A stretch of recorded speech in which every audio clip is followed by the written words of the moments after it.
I know there's a picture right behind you of you holding up the mug, which I think is absolutely fantastic. But I'm assuming that you would take a win in making sure a kid knows where he's at over a Stanley Cup ring any day of the week. Oh, I've lost my Stanley Cup ring all the time. I throw it around. I lost it many times.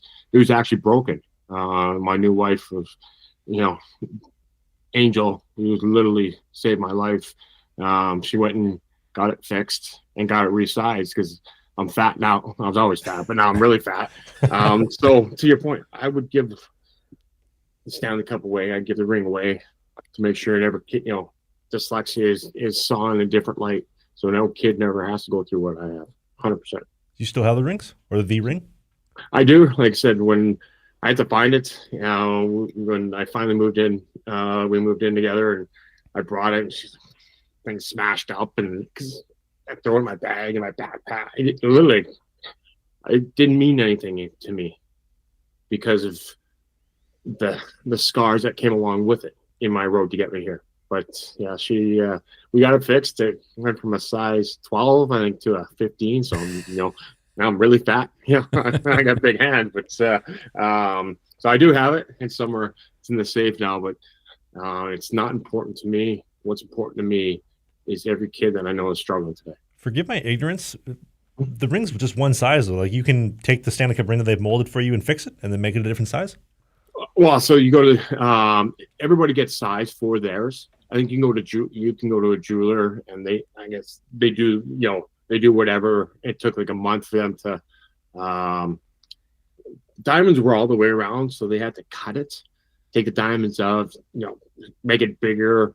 I guess some rings you can only make so big because there's only so much material. But I didn't know you could do that either, and I didn't know I was that fat till he's like, "Let me show your fingers." Tell a jeweler keep all the extra shavings, sell it on eBay.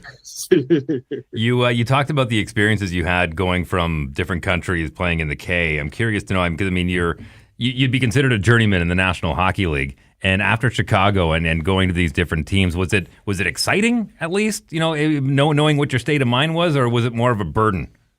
Well, my nickname is Samsonite. I got more baggage than Samsonite does. So it was my job, right? I knew I didn't connect.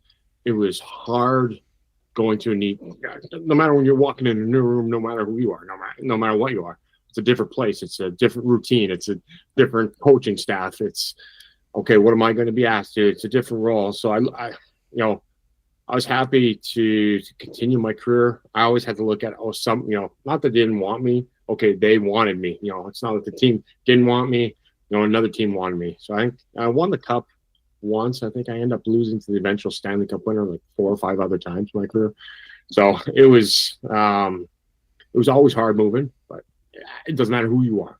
It doesn't matter if you're half crazy like myself or you're a star in the league, or you're talking about coming down the trade deadline here and in the NHL. I think we're 2 weeks away. Those last 2 weeks, these next 2 weeks are the most stressful time. You've got family, you got to move, you got to go. Where are you going to go? Are you going to fit in? Are you going to be used the way you want it? Million unknowns. We do a hockey podcast called Sling the Biscuit every single Sunday. The clips, the bite-sized chunks are right here. Only the hits, the full-length show, which you don't want to miss, is right here. That's Dave. I'm Travis. We'll see you soon.